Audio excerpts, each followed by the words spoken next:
When we stylize, we play with the information we observed. And style depends a lot on the medium you choose and how you use that medium. I showed an example of this in my class on style with drawing a single outline, but finishing each one with a different medium and techniques. As you can see, I barely scratched the surface because style can be infinitely unique, but each one felt different and fun, and it really helps you to just see potential. Now let's move on to the main exercise. So grab any subject you want to play with and let's do it. You can pick a fruit or vegetable again, or you can pick something that you enjoy drawing, like a flower. And don't be scared of grabbing something too complex with this one, even if you're a beginner, because it can be a nice challenge to stylize and to simplify. As for supplies, use anything you like and feel free to play. Okay, so I chose broccoli and asparagus. Both are very interesting. Let's start with the asparagus. I'm going to focus on simplifying, which is a great first step in stylizing. If you don't know where to start, start here. When we simplify, we're using a part of our brain that helps us to change information. This is part of stylizing. But if you want to make it even more your own, you have to use imagination as well and just add stuff to it and play with things even more. So I'm going to be using an ink brush pen with bristles, but you can use anything you like. A pencil is just fine too. I just personally really like ink. I like the finality of it and the natural line variation and texture. For this exercise, we're going to skip step 1 of putting down basic shapes. You will naturally make more wonky art if you don't, and it'll be freeing for this exercise. Also, when you practice drawing without sketching, it builds confident line work. A lot of beginner artists draw over the same line over and over again. It makes wonky looking lines and it makes it look messy. The more you practice being final with one line, the easier it will become and the more confident your lines will be. So just make your lines and live with them and love them as they are. Maybe that's advice for loving yourself too. Maybe you're perfect as you are. Okay, so I'm going to draw the asparagus. I'm going to start by just simplifying. Notice how my lines don't touch all the way. And instead of drawing every single shape that I see, I'm going to just draw the ones I like and just kind of wing it. I can leave things out or move things around if I think it'll look better. I can change the scale of things. I'm still studying my subject and being semi-realistic here, but I have the artistic right to make the subject my own. By the way, being realistic is a style as well. You can do anything you like. So to practice simplifying, you just draw your subject, still working quickly, but without every detail. Be selective with your details. In fact, the less detail, the more your subject is easy to look at. I honestly enjoy simplifying as much as I can, but maybe your style is complex. You can also practice adding more detail or maybe funky patterns.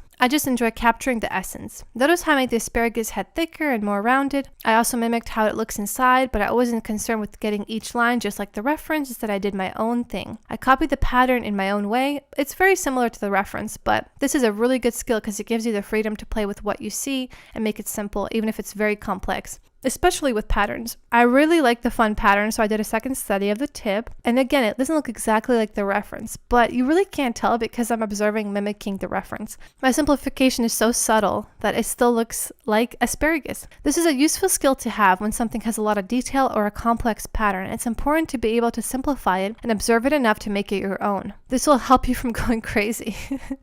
As you will see with this broccoli. This time I'm using a Posca paint marker for uniform green lines. Now I will focus on stylizing more, which just means making it my own. So I will be inspired by the reference, but I will play with it more. So there's just so much detail in all the little circles, and if I tried to draw each one, I'd go crazy. But broccoli can be stylized to the extreme and kept recognizable because we all know what broccoli looks like. It's just one thing in the whole world that looks like broccoli. I made it more flowy with the lines, and I quickly conveyed a lot of information by simplifying it. I also took the head of the broccoli and used little half circles to show the outline. I used some lines in some places for the little details I saw, and little circles spaced apart. This makes a fun pattern, and I ended up filling in some for a stylistic choice. It doesn't matter that I went away from reality, you can still tell it's broccoli, but it did make it more interesting to look at and easier to draw at the same time. My advice for stylizing is not to overthink it and just go for it. Add your own twist to things and it will get easier to do with time. And if you're not sure something will look good, just try it and you'll learn if it does or doesn't. If you really want to draw cartoony, just make it super simple. You can play with scale, you can play with line, you can play with anything you want to play with. Don't feel limited, just try different things, and if it doesn't look good, it's okay. Here is a second example with a different angle. This time I tried to add more texture and I used squiggly lines to portray the dots, and it still works. It still reads broccoli. That's because the gist of the shape is rooted in reality. The more you experiment with playing with what you see, the faster you'll find your own style and the easier it will be to stylize. So just be playful and do what feels right to you. I really like the result of my broccoli here. So these were fun and I didn't go too far away from reality. But if you want to go far away from reality, you can. I just want to keep it simple for this class.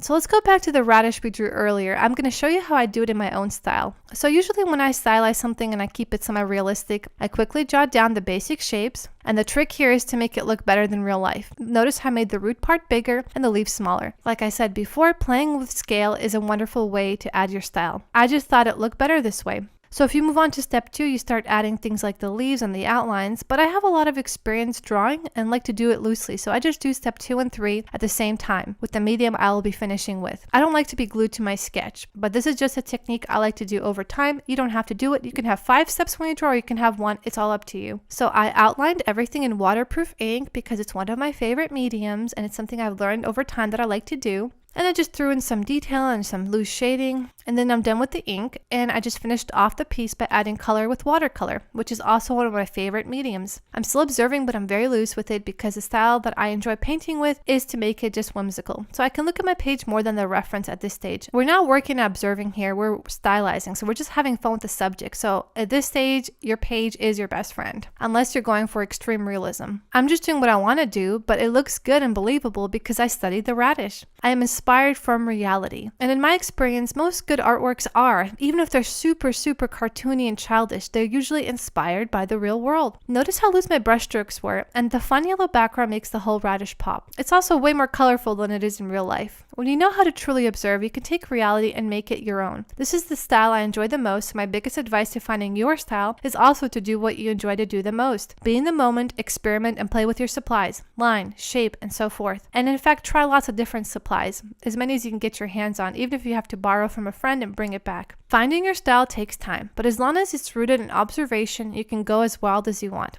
Going back to the strawberry example, I encourage you to also try doing something like this. It doesn't have to be strawberries, it can be any subject you like a donut or a leaf or a flower or just a circle. So just sketch out the same basic shapes many times and then fill it in with lots of different styles and lots of different mediums. This is a quick way to find what you enjoy doing the most and what you think looks the best. It's also a great way to learn how to experiment and try many techniques very quickly. Think of this as a fun mini challenge. My other advice for finding your style is to collect inspiring art from other people and to study it. Find favorite artists, become a fan, but don't ever copy one particular person because that's morally wrong and boring. You should have many different favorite artists, and you should be inspired by your heroes. You can learn a lot from your art heroes and take what you learn and put your own twist on it and make it something different. And you can also make copies of their work just to study how they did things, but don't share it on social media or with anybody really, because copying someone else and sharing it is wrong, but you can copy other people, especially the old masters, to get better at what you do and to learn from them.